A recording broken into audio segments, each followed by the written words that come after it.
በአርሲ ዞን አሰኮ ወረዳ 7ኛ ዙር ጠቅላላ ሀገራዊ ምርጫውን ለማደናቀፍ ከታሪካዊ ጠላቶቻችን ተልዕኮ ወስዶ አሰኮ ወረዳ ላይ ጥቃት ፈጽሟል። ታቦቱን፣ መንበሩን፣ ከበሮን በአጠቃላይ ሙሉ ቤተክርስቲያኑን ተሸክመው ስደት ወጥተዋል።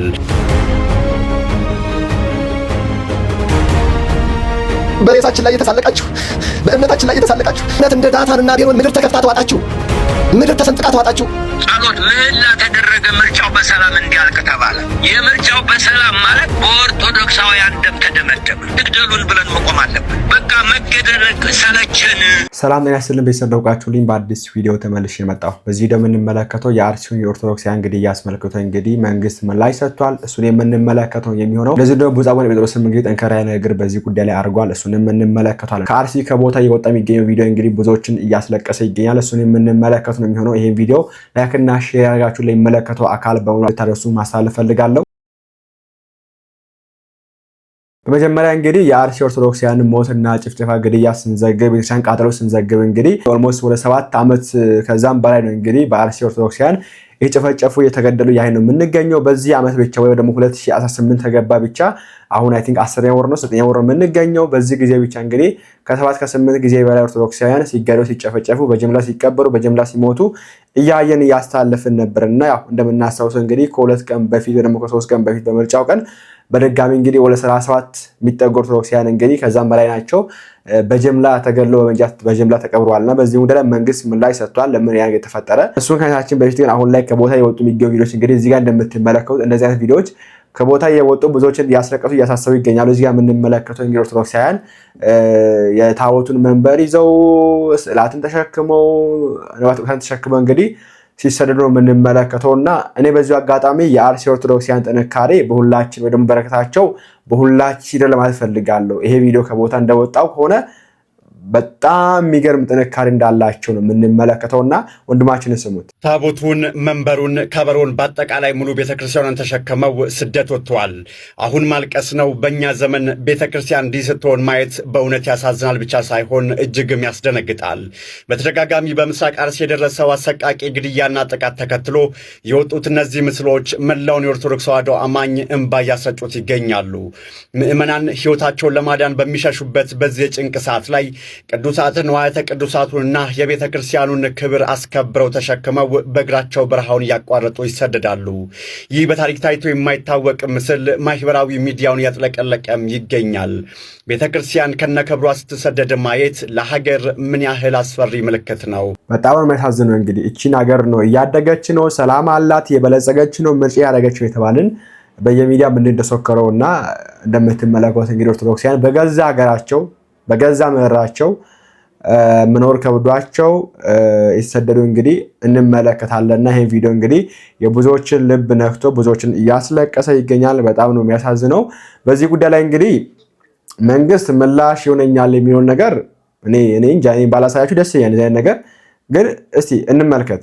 ጉዲና አርሲ አና አሰኮ ገንዳ ደለታ ጫፋ ጀደሙት ዲና ባውሸኔ ፍለኖ ብያሊሳ መርሳ ቶርበፋ ከና ጉፈቺሱዳፍ ኤርገማ ዲኑታ ሴና ኢትዮጵያ ታን ራፍዳቱዳፍ ሶቺ ጉዳ ታሲሰ ፍለኖ መርሳ ቶርበፋ ከና ኤርገማ ዲኑታ ኢትዮጵያ ፍዳቴ ሶቹ ገልማንገው አከን ደንደኝ ሁበቴ ተርካንፊ ገረጀቢና ጉተም ኡመተ ነጋርቲ ፍዳቴ ጅራ ከናኒስ ልቦኒ ነሞታ በይጅራ ቀበኝ ሞቱማ አን ኡመታ በርበዳይ ጅራ ማን ያመንታ ሰከሱማ በርበዳይ ጅራ ይቻላል። ይሄ እንግዲህ በኦሮምኛ የተደረገ ነገር ነው። የአማርኛውን አሰማችኋለሁና ባጭሩ ምንድነው ያለ የሚገኘው መሰላችሁ? 7ኛውን ሀገር አቀፍ ምርጫ ለማደናቀፍ ኦነግ ሸኔ ከታሪካዊ ጠላቶቻችን እንግዲህ ተልዕኮ ተቀብሎ መጥቶ ምርጫውን ለማደናቀፍ ጥቃት ከፍቶ ነበር በአርሲ ሰሞኑን። ሰው በዛ ጥቃት የተነሳ ቤተክርስቲያን ተቃጥሏል፣ ሰዎች ሞተዋል፣ የመንግስት ንብረትም ወድሟል። ነገር ግን ምርጫው በሳካ ሁኔታ ተካሂዷል የሚል ነገር ያነሳልና እንግዲህ የኦሮሚያ ኮሚኒኬሽን ቢሮ ዋና ኃላፊ ነው እንግዲህ የተናገረ የሚገኘው ኦቤል ላይ ቀርቦና ሩቅ ሳንሄድ ሁለት ነገር እናንሳ። የመጀመሪያ ደረጃ ምንድነው ኦነግ ሸኔ ምርጫ ማደናቀፍ ፈለገ። ምርጫው እንዳይካሄድ ከፈለገ ምርጫ ጣቢያ ሄደው ነው ምርጫው የሚያደናቅፈው እንጂ ምርጫ ጣቢያቸው ቤተክርስቲያን ውስጥ ነው ወይ? ኦነግ ሸኔ ቤተክርስቲያን ገብቶች ነው የሚያቃጥለው። ምርጫውን ለማደናቀፍ መጣ ለዛ ነው ካልክ ምርጫ ጣቢያ ቤተክርስቲያን ውስጥ ነው። በዚህ ልክ ነው እንግዲህ ይገሉናል፣ ይቀልዱብናል። በጣም ነው የሚያሳዝነው፣ በጣም ነው የሚያሳዝበው። ሁለተኛው ደግሞ የኦርቶዶክሳውያን ጭፍጨፋ ወይ ደግሞ በአርሲ የሚደረገው የክርስቲያኑ ጭፍጨፋ የጀመረው ትናንት አይደለም እኮ የምርጫን አይደለም እኮ የጀመረው በተከታታይ 78 ዓመት ኦርቶዶክሳውያን በጅምላ ሲቀበሩ ነበር፣ በጅምላ ሲገደሉ፣ በጅምላ ሲቀበሩ ነበር እኮ። ትናንት የተፈጠረ ነገር አድርገው ምርጫውን ለማደናቀፍ መጥተው ኦነግ ሸኔ ገደላቸው ብለህ የምትናገረው በጣም ነው የሚያሳዝነው። እንግዲህ ይዘው የወጣ መንግስት ምላሽ ነው ብሎ ይዘው የወጣ ይሄንን ነው። ምርጫውን ለማደናቀፍ መጥተው እንደዚህ አድርጎ ሄደ። ትናንት የተከናወነውስ ከሁለት ወር በፊት በሁለት ሳምንት በማይሞላ ጊዜ ውስጥ ከ150 በላይ ኦርቶዶክሳውያን በጅምላ ተጨፍጭፈው በጅምላ ሲቀበሩ እያያችሁ ምን አደረጋችሁ?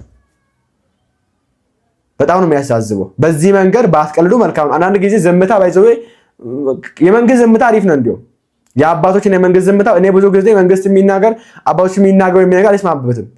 አንዳንድ ጊዜ ንግግራቸው ይወጋቸዋል። ራሱ ጳጳስ መጥቶ ምርጫውን ለማደናቀፍ የተደረገ እንትን ነው። ከዛ ኦርቶዶክሳውያን ሞታ ይልሃል መጥቶ።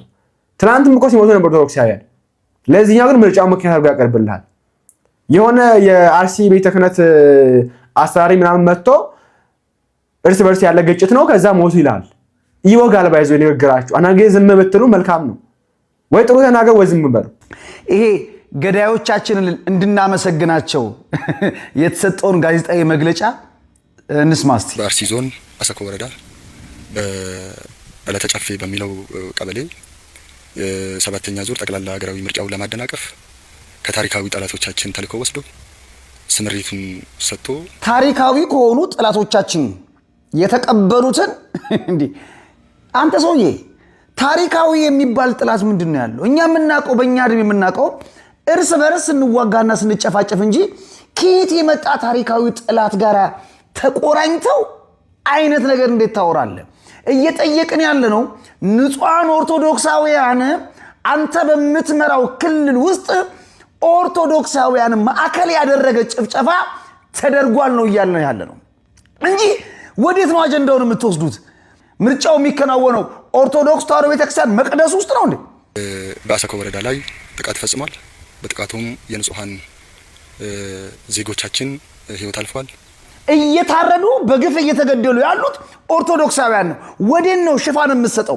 ምን ቀለም ትቀበዋለህ? ንጹሃን ዜጎች ብለህ አይደለም።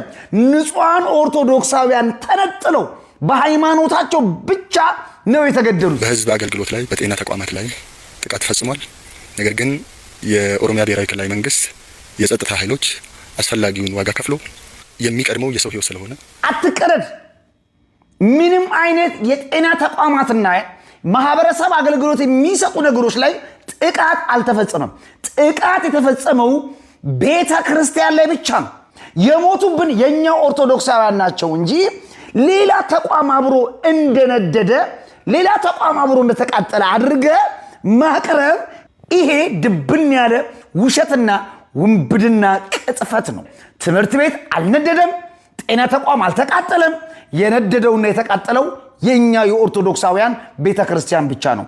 ሌላ ነገር አብሮ እንዳለ ግርግር መፍጠር አስፈላጊ አይደለም። የሰው ህይወት ለመታደግ የኦሮሚያ ብሔራዊ ክልላዊ መንግስት የጸጥታ ተቋማትን እንዲሁም የፌዴራልም ሆኖ ህዝቡን የማረጋጋት መልሶ የማቋቋም ስራዎች እየተሰሩ ይገኛሉ። የኦሮሚያ ክልል ጸጥታ አካል ዋጋ ከፍሎ ምንድነው ዋጋ የከፈለው? ካለቁ ከታረዱ ከሞቱ በኋላ አይደል የመጣችሁት? ቤተክርስቲያኑ ከነደደ ከተቃጠለ በኋላ አይደል የመጣችሁት? ምንድነው የከፈላችሁት ዋጋ? አስክሬን ሰብስባችሁ አንድ ላይ መቅበር እሱ ነው? እሱ ቀላል እኮ ነው። እንደለመዳችሁት የአርሲ ኦርቶዶክሳውያን በአንድ ጉድጓድ ውስጥ መቅበርና መጣል ልማዳችሁ ነው። ስንት ፖሊስ ሞተባችሁ? ስንት አምፑላንስ ተቃጠለባችሁ?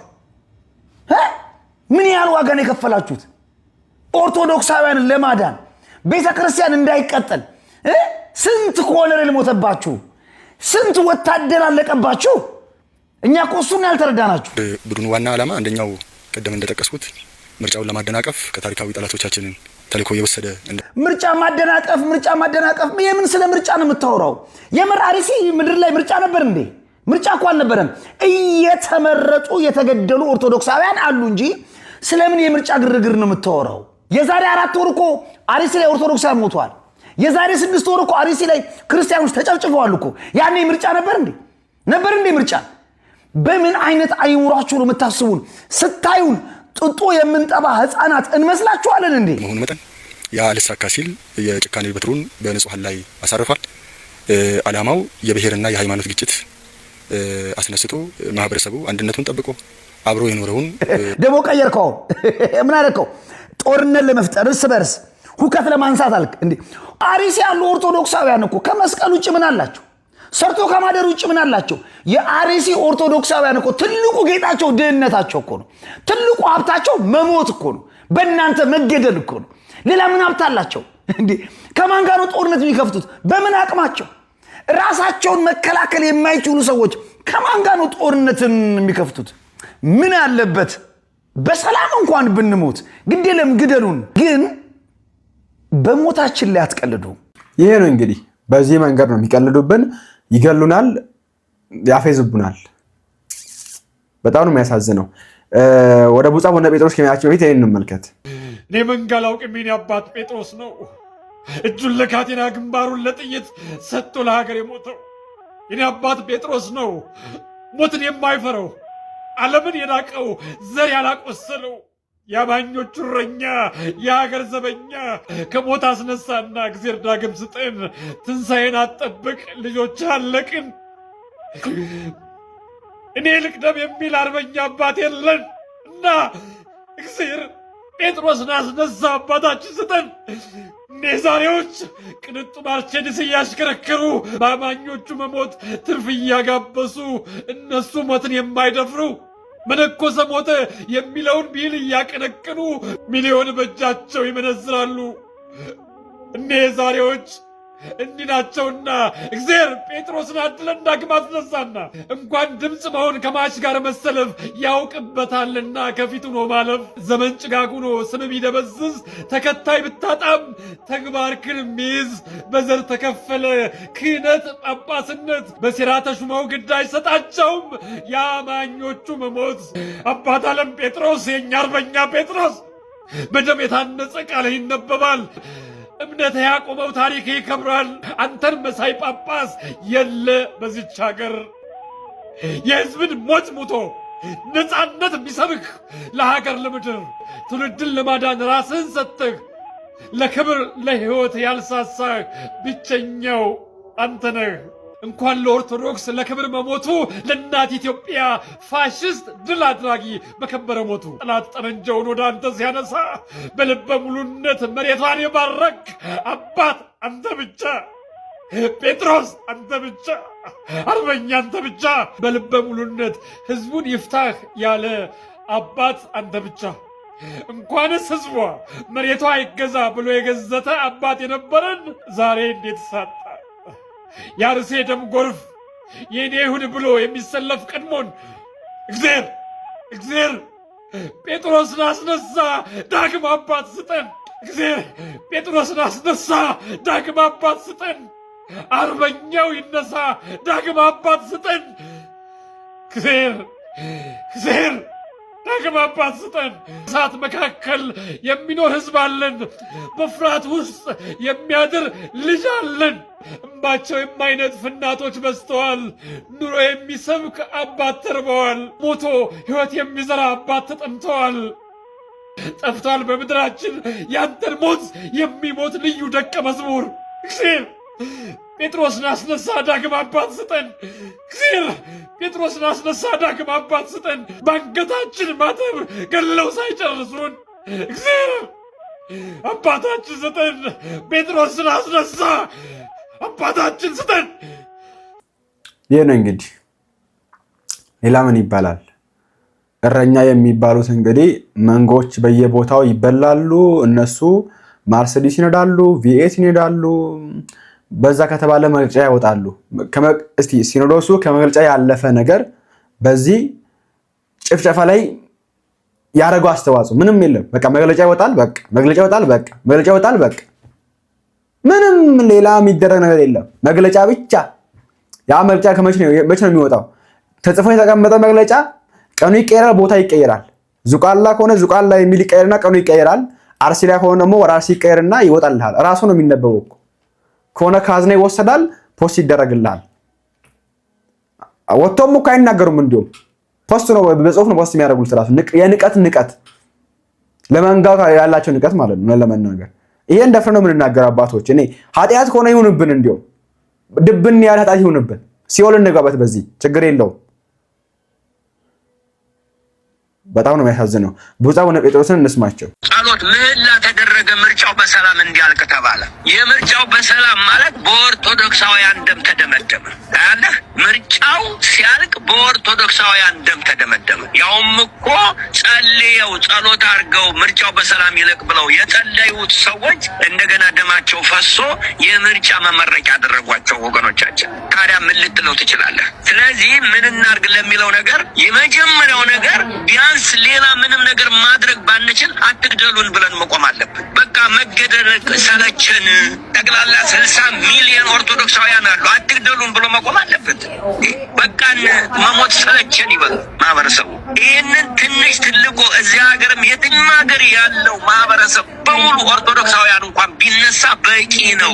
ይህንን ግድያ ለማስቆም በቂ ነው። ይህንን የአረመኔነት መንፈስ ለማስቆም በቂ ነው። እርግጠኛ ነኝ እንዲህ ስላው መንግስት ገልብጦ እያለ ነው የሚሉት። እርግጠኛ ነኝ። ይሁን አትግደሉኝ ማለትም እኮ ፖለቲካ የሆነበት ሀገር ነው። አንተዬ ተራብኩ ማለትም ፖለቲካ የሆነበት ሀገር ነው። ተሰደድኩ ማለትም ፖለቲካ የሆነበት ሀገር ነው። ይሄ የሆነበት ማህበረሰብ ለምንድን ነው አንድ ሆኖ አትግደሉኝ የማይለው ነው ጥያቄው። ይህንን ነው እናንተ መስራት ያለባችሁ። በቃ በገዳይ ላይ እናመጽ። በምን አትግደሉም ብለን እንዴ? በደም አፍሳሾች ላይ እናመጽ። ምን ብለን? ደም አታፍሱ ብለን። በሚለያዩን ላይ እንነሳ። ምን ብለን? አትለያዩም ብለን። በክፋት ላይ አንድ ከሆን ደግነት ይነግሳል፣ ክፉዎች ደግሞ ይሟሽሻሉ። ይህንን ነው የምናደርገው። ይሄ ወንድም አባታችን ወለጋ ላይ ይሄ ግድያ ሲበረክት በከፍተኛ ደረጃ ሰላማዊ ዜጎች በሚገደሉበት ወቅት ላይ ምን እናድርግ? አትግደሉን አሉ። ግድያው አልቆመም። በመጨረሻም እንድሶ በዚህ ደረጃ ይህንን ይደግፋሉ ብዬ አይደለም ሀሳቡን ያነሳሁት፣ ግን እዛ አካባቢ ያለው ማህበረሰብ መጨረሻ ያደረገው መሳሪያ ብረት አነሳ። የሚጠብቀኝ ከሌለ ራሴን አድናለሁ፣ አልሞት ባይ ተጋዳይ ነኝ ብሎ መሳሪያ ስላነሳ አሁን ወለጋ የሰላማዊ ዜጎች ግድያ በጣም ቀንሷል ብቻ ሳይሆን እየቆመ ነው ማለት እንችላለን። ስለዚህ አርሲም ቢሆን የሚያድን ከሌለ የሚከላከል ከሌለ ራሱ መንግስት የሚባለው አካል ከዚህ ጀርባ ይሄ ነገር እንዲፈጸም እያደረገ ካለ ታዲያ ህብረተሰቡ ማንን ነው የሚጠብቀው? ራሱን ለምን አይከላከልም የሚል ጥያቄ ይነሳል። አባታችን ወንድም መስዋዕት አሁን ወደ እንትን ልታስገባኝ ነው። እኔ እዛ ውስጥ አልገባለም። ይሁን እኔ ነገርኩ እኮ አትግደሉኝ ማለት ራሱ በቂ ነው ነው እኮ የምልህ። የክፉዎች ብርታት፣ የክፉዎች ኃይል የደጎች ዘምታ ነው፣ የደጎች ሸልተኝነት ነው ይላል። ስለዚህ ማህበረሰቡ አንድ ከሆነ እኮ ስንቱን ገድሎ ይጨርሰዋል። ግን ዝም ካለ በተራ ገድሎ ይጨርሰናል። እርግጠኛ ነኝ። አሁን መሳሪያ ታጥቃችሁ በለው ልልህ ነው አልልም። እንደዛ አይደለም፣ እንደዛ አይደለም። ይሄኔ እንደው ምን ትሩ ነው ንጽጽሩን ያነሳሁት አባታችን እንጂ ከእርሶ እንዲህ አይነት መልእክት ይወጣል ብዬ አይደለም። ግን ህብረተሰቡ አሁን ቁጭ ብሎ ማልቀስ፣ በየቤቱ ከንፈር መምጠት፣ አንጋጦ ሌላውን ለመፍትሄ መፈለግ የሚያዋጣ አይደለም። እንግዲህ በሚቻለው መንገድ ምክንያቱም የኢትዮጵያ ኦርቶዶክስ ተዋሕዶ ቤተክርስቲያን ቅዱስ ሲኖዶስ መረጃ ሲጠየቅ እንኳን በአግባቡ ስለተገደሉት ልጆቹ መረጃ መስጠትም አልቻለም። የኢትዮጵያ ኦርቶዶክስ ተዋሕዶ ቅዱስ ሲኖዶስ ዋና ጸሐፊ ተጠይቀው ነበር በተለያዩ ዓለም አቀፍ ይሄ ጉዳዩን የሚከታተሉ ተቋማት ጭምር ምንም መረጃ የለኝም ነው ያሉት። ስለሞቱት እንኳን ደፍሮ ለመናገር ወኔ የሌላቸው አባቶች ነው ያሉት። ስለዚህ ምዕመናን ምንድን ነው ማድረግ ያለበት? በዚህ ጊዜ እንደው መፍትሄ ቢጠፋ ነው ይህንን ሀሳብ ያቀረብኩት አባታችን። መሳይ አሁንም እነዚያ ሰዎች እምቢ ለማለታቸው እርግጠኛ አይደለሁም። እንደገና አንተ ጠይቃቸው። እዚህ ያሉት አባቶች ይሄ ነው ለሚለው እና አንተ ራስህ ጠይቃቸው። እርግጠኛ አይደለሁም። ስለ ማህበረሰቡ ህዝቡ ግን ምን አድርግ ለምትለኝ ነገር አሁንም እናገራለሁ። ባትግደሉኝ ተባበር፣ በሚለያዩ ላይ ተባበር፣ በሚገሉ ላይ ተባበር። ተባብረህ ነጻነትን ራስህ በራስህ አውጅ። መጀመሪያ ከፍርሃት ነጻ ሁን። ከፍርሃት ነጻ ሁን ማለት አንድ ሆነ ተወያይና አፍጠህ ጠይቀው። አዲስ አበባ ላይ ያለው ማህበረሰብ ለምንድን ነው ፖለቲከኞችን የማይጠይቃቸው? ፍጥጥ አድርጎ በሰላማዊ መንገድ ለምን አይጠይቃቸው? ይህንን ማድረግ ማከለከለው ማን ጠይቆ ነጻ እንዲያወጣው ይፈልጋል? ስለዚህ ይሄ መሳሪያ ምናምን እሱን አንተ ንገራቸው በስነ ስርዓት ለሚሰሙ። እኔም ምልህ ግን በገዳይነት፣ በአሳዳጅነት፣ በክፋትነት በተሰማሩ ሰዎች አንድ ሆነን ከተነሳን፣ አንድ ሆነን ከተባበር ይሄ ነገር የማይቆምበት ምክንያት የለም። ይህን እንግዲህ እና አሁንም ቢሆን የመፍትሄው ሀሳብ አሁን ጎደርንም ጠላንም የሆነ አካል መጥቶኛ ነው ያድነው። ኦኬ ማወቅ ያለብን መፍትሄ የሚገኘው እኛው እጅ ነው። ክርስቲያኖች መፍትሄ የሚገኘው በሁላችንም እጅ በሁላችንም ቤት ነው የሚገኘው። ሌላ የትም መንግስት መጠበቅ የለብህም። ጠብቀ ይኸው የለም፣ ምንም መፍትሄ የለም። ሙሴ መጣ ያድንህም ባይዘው እግዚአብሔር ሙሴን አያስነሳልህም። በሁላችንም እጅ መፍትሄ የሚገኘው። መፍትሄ ሀሳብ እጅ ላይ ተያይዘን አውርተን የመፍትሄ ሀሳብ አምጥተን ያንን ወደ ተግባር ካልቀየር ነው በሰላማዊ መንገድ ሰላም ይሰማል ብዬ አላስብም ኢትዮጵያ ውስጥ ምን ለመናገር የሆነ ሆነ ግን አሁንም በማለት የፈለኩት ነገር የመፍትሄ ሀሳብ የሚገኘው እጃችን ላይ ነውና ባካችሁ ቤተክርስቲያን በዚህ ልክ ተንቃ ቴዲ አፍሮ ይከበራል። ኢትዮጵያ ውስጥ ባይዘው ቴዲ አፍሮ በደንብ ነው የሚከበረው። መንግስት ቴዲ አፍሮን ይፈራዋል፣ ህዝቡ ቴዲ አፍሮን ይፈራዋል። ቤተክርስቲያን ግን በዚህ ልክ ከቴዲ አፍሮ በታች ሆና መመልከት ይሄ ለንጽጽር መቅረቧ በራሱ ውርደት እኮ ነው። እንደ ቤተክርስቲያንም እንደ ሀገርም ውርደት ነው። ያቺ የከበረች ያቺ ሀገር የምታስጠብቅ ለኢትዮጵያ ህልውና ፒላር የሆነች ቤተክርስቲያን ኦኬ ዛሬ ከአንድ ግለሰብ ጋር ትወዳደራለች። መንግስት ያላግጥባታል፣ ቤተ ክህነቱ ያላግጥባታል፣ የወጣ የሚገባ ፓስተር ያላግጥባታል፣ ኡስታዙም ሁሉም መጥቶ ያላግጥ እኔ እንጃ ምን እንደምናገር አላቅም፣ ግራ ይገባልና ኤኒዌይስ እናንተ በዚህ ጉዳይ ሐሳባችሁን በኮሜንት ላይ አስፍሩልኝ። በስመ አብ ወወልድ ወመንፈስ ቅዱስ አሐዱ አምላክ አሜን። የክርስቶስ ልጆች የድንግል ማርያም አስራቶች እንደምን አደራችሁ? እንደምን አላችሁ? እንደምን ለዚህ አደረሳችሁ? አሜን። ምስጋና ይባር ይሁን አምላክ ስሙ የተመሰገነ ይሁን። እኔ እንኳን በየትኛውም ቪዲዮ መታየትም መቅረብም አልፈለኩም ነበር። ነገር ግን አይኔ ያየው መቋቋም ጆሮ የሰማውን መቋቋም ስላልቻልኩ ነው የገባሁትና በአርሲ ኦርቶዶክሳውያን ወገኖቻችን ላይ የሚደረገው ግፍ የሚደረገው ሰቆቃ መቼ እንደሚቆም ማን እንደሚያስቆመው በእውነት እሱ ስላስጨነቀኝ ነው የገባሁት። ውድ ክርስቲያኖች እኛ ሌላ አቅም የለንም። በሚተኩሱብን ላይ አንተኩስም፣ የሚገሉንን አንገልም። ነገር ግን ከሰማየ ሰማያት ወርዶ ከድንግል ማርያም ተወልዶ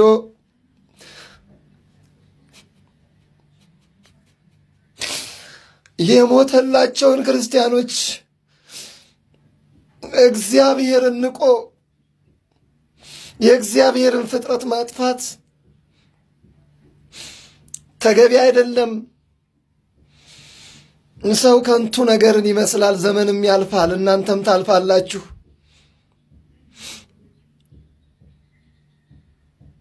ዘር እየጠየቃችሁ፣ ብሔር እየጠየቃችሁ፣ ሃይማኖት እየጠየቃችሁ የእግዚአብሔርን ልጆች እያሰደዳችሁ የምትገድሉ እውነት እንደ ዳታንና አቤሮን ምድር ተከፍታ ተዋጣችሁ፣ ምድር ተሰንጥቃ ተዋጣችሁ። እናንተ የሰው ደም የምታፈሱ፣ እናንተ በሰው ደም ላይ የምትረማመዱ የመስቀሉ ጌታ ምድሪቱን ከፍቶ ይዋጣችሁ። የካህናቱ አምላክ ምድሪቱን ከፍቶ ይዋጣችሁ። ሌላ ምንም አቅም የለኝም።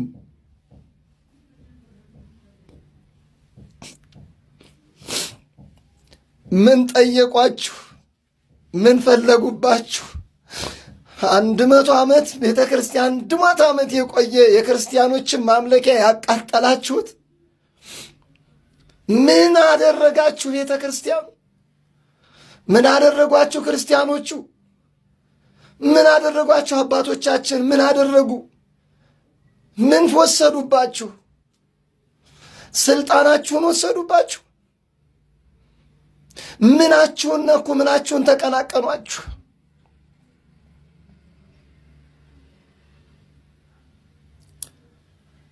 እውነት እላችኋለሁ ሰማይና ምድር ያልፋል። የሚገለው ይገደላል፣ የሚጠፋውም ይጠፋል። ያጠፋዋል እግዚአብሔር። ክርስቲያኖች አይዟችሁ፣ ጠንክሩ። ሰው ባይደርስላችሁ፣ እኛ ባንደርስላችሁ፣ ማንኛውም አካል ባይደርስላችሁ እናንተን የፈጠራችሁ ጌታ ግን አይተኛም፣ አያንቀላፋም፣ ይደርስላችኋል። እናንተ ሰማዕት ናችሁ። እኛማ በደለኞቹ ኃጢአተኞቹ ይህን ዕድል የት እናገኘዋለን? እናንተ ዕድለኞች ናችሁ። እናንተ ቅዱሳን ናችሁ። እናንተ የተባረካችሁ ናችሁ። አይዟችሁ ልጆቼ፣ ጠንክሩ።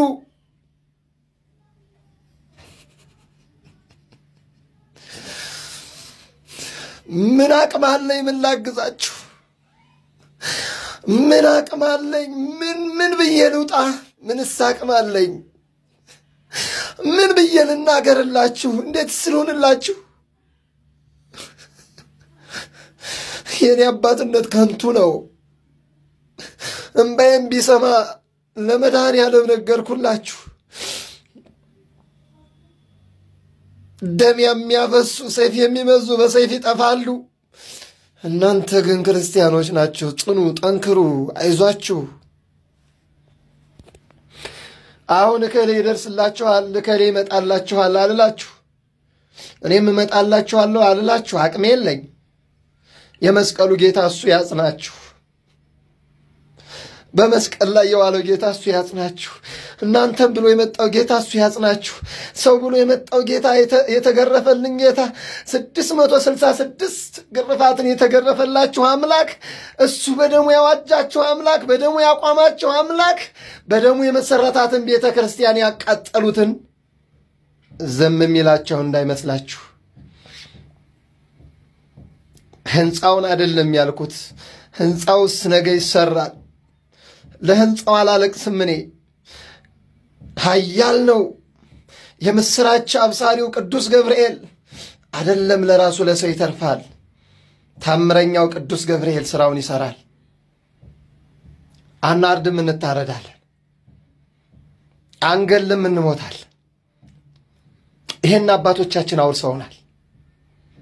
ግን አንድ ሁነት ልንገራችሁ፣ ከእናንተ ያነሰ ጉልበት ኦርቶዶክሳውያን የላቸውም። ኦርቶዶክሳውያን መግደል ስለማይፈልጉ እንጂ ከእናንተ ያነሰ አቅም የላቸውም። ከእናንተ እጥፍ ይበልጣሉ። ነገር ግን አይገሉም፣ ይሞታሉ። ምንጊዜም ወደ ሰማይ የማትወጡ፣ በአምላካችሁ ፊት የማትቀርቡ፣ ገላችሁ ወደ ሲኦል የምትገቡ፣ አገራችሁን መኖሪያችሁን በሲኦል ስለሆነ ነው። የእግዚአብሔር መንግሥት የሚፈልግ ግን አይገልም። እውነት ነው፣ ግደሉ፣ መንግሥቱን አታገኙ። እውነት ነው፣ ጅሃድ አውጁበት፣ ግደሉን። መኖሪያችን በሰማይ ነው። ሰብእሰ ከንቶ ይመስል ወመዓልኑ ከመ ጽላሎት ይሃልፍ። እናንተም ታልፋላችሁ፣ እናንተም ትጠፋላችሁ፣ እናንተንም ምድር አፏን ከፍታ ትውጣችኋለች። እንኳን ደስ አላችሁ።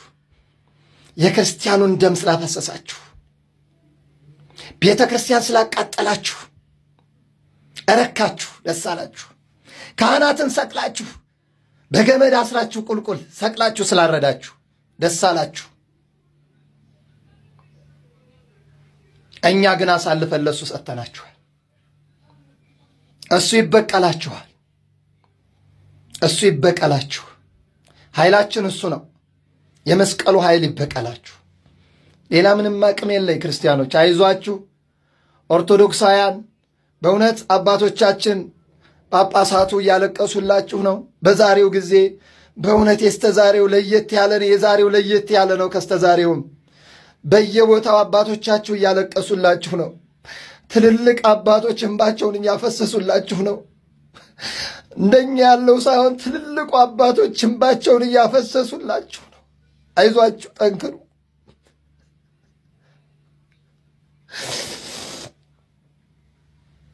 በሬሳችን ላይ የተሳለቃችሁ፣ በእምነታችን ላይ የተሳለቃችሁ እሱ መድኃኔዓለም ይፍረድባችሁ።